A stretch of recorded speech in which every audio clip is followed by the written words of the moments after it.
जय नीम करोली महाराज। हनुमान जी के परम भक्त नीम करोली बाबा के दर्शन के लिए दूर दूर से भक्त उनके आश्रम यानी कैंची धाम पहुंचते हैं। यहाँ अक्सर भक्तों का तांता देखने को मिलता है। बाबा नीम करोली को हनुमान जी का अवतार माना जाता है। उनके द्वारा बताए गए सिद्धांतों पर लोग अमल करते हैं। इतना ही नहीं, उन्हें विश्व के प्रसिद्ध संतों में से एक माना जाता है।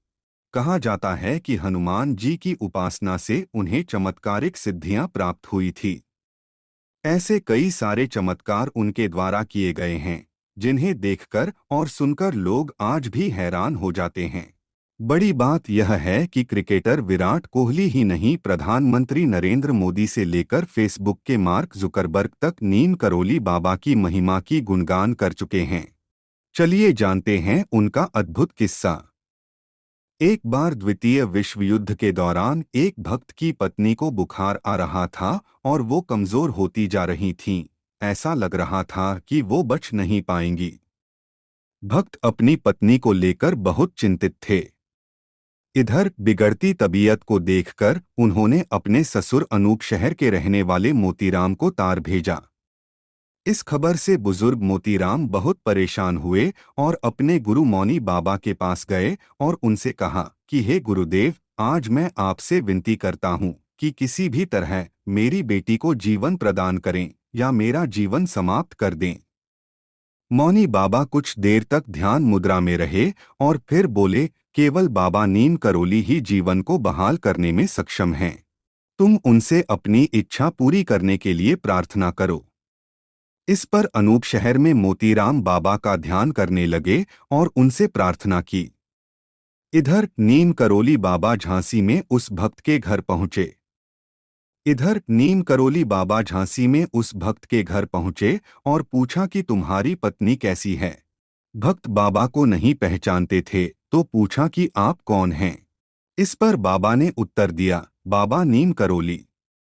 इस पर भक्त ने कहा, वह अंदर मृत पड़ी है। नीम करोली बाबा ने कहा, क्या तुम उसे मुझे दिखाओगे। इस पर भक्त नीम करोली बाबा को भीतर ले गए। बाबा ने उसके शव को देखकर कहा, यह अभी मरी नहीं है। क्या आपके घर में कुछ अंगूर हैं? उन्हें और एक कटोरा और एक चम्मच ले आओ।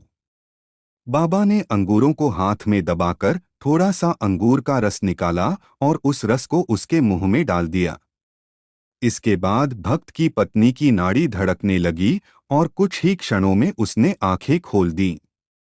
बाबा ने कहा, उसे अंगूर का रस और दूध पिलाओ, वह ठीक हो जाएगी। इसके बाद नीम करोली बाबा चले गए। भक्त की पत्नी की तबीयत ठीक होने लगी और बिना किसी उपचार के वह फिर से स्वस्थ हो गईं।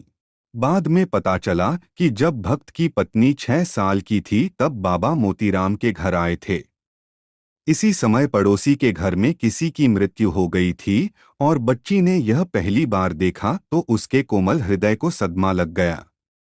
इस समय नीम करोली बाबा ने 6 साल की लड़की की कोमलता देख प्यार से कहा कि तुम्हें जो मांगना है मांग लो। उसने कहा कि बाबा, जब मैं मर जाऊं तो मुझे वापस जीवित कर देना। बाबा अपनी बात पर कायम थे, लेकिन उन्होंने उस समय कुछ नहीं कहा और अब बाबा ने लड़की यानी भक्त की पत्नी को दिया वचन, अब निभाया था। भोजन कराने वाले को दिया पुनर्जीवन। एक भक्त की कहानी में भी इसी तरह का एक किस्सा है। इसके अनुसार महाराज जी को पास के एक गांव में जाने की आदत थी। एक शाम नीम करोली बाबा एक भक्त के घर आए जहां वह अक्सर भोजन करते थे। इस समय घर की मालकिन फूट फूट कर रोती हुई बाहर आई और बोली, जो तुम्हें खाना खिलाता था वह वहीं पड़ा है। वह मृत अवस्था में उन लोगों से घिरा हुआ था जो उसके दाह संस्कार की व्यवस्था करने आए थे। महाराज जी उस आदमी के पास बैठ गए, अपने कंबल का एक हिस्सा उस आदमी के शरीर पर डाल दिया और अपने आसपास के लोगों से बात करने लगे।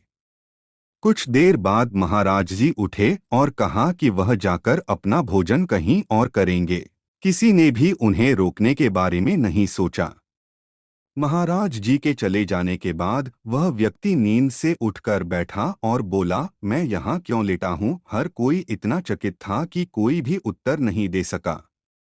एक बार एक भक्त की जीभ के नीचे मांस का एक बड़ा लोथड़ा उभर आया जो उन्हें खाने पीने में कष्ट देता रहा।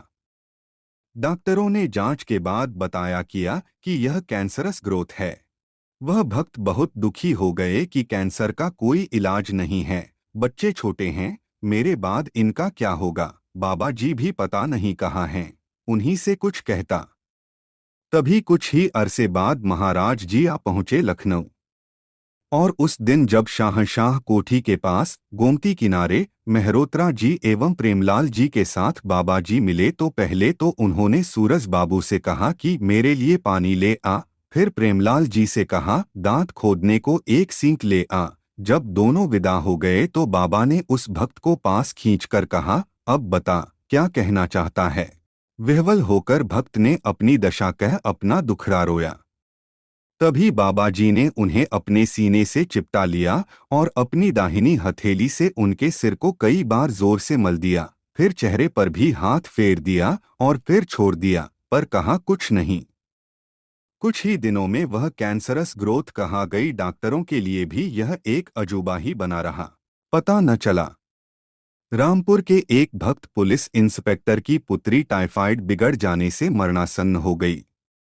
उन दिनों टाइफाइड जैसी बीमारी में खाना बिल्कुल बंद कर दिया जाता था, जिसके कारण लड़की और भी अधिक कमजोर हो मरणासन्न हो चली थी। रामपुर से महाराज जी के लिए नैनीताल को पत्र आया कि लड़की अपनी मृत्यु से पूर्व उनके दर्शन करना चाहती है, परंतु इस पत्र के पहुंचने के पूर्व ही महाराज जी ने कह दिया था कि उन्हें रामपुर जाना है। रामपुर उस लड़की के घर पहुंचने पर सीधे उसके कमरे में पहुंचते ही बाबा जी चिल्लाकर बोले, मेरी लड़की को भूखा मार दिया, मैं भी भूखा हूँ, मेरे लिए खाना बनाओ। और प्रसाद बनने पर स्वर पाते हुए उन्होंने अपनी थाली से लड़की को एक चपाती देते हुए कहा, ले बिस्तर से उठ और चपाती खा। लड़की किसी तरह बिस्तर से उठी और बैठकर उसने चपाती का कुछ हिस्सा खाया।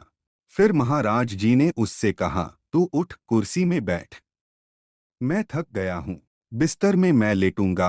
भक्त लड़की किसी तरह उठी और कुर्सी में बैठ गई और बाबा जी उसके बिस्तर में 1 घंटा लेटे रहे, फिर उठकर चले गए।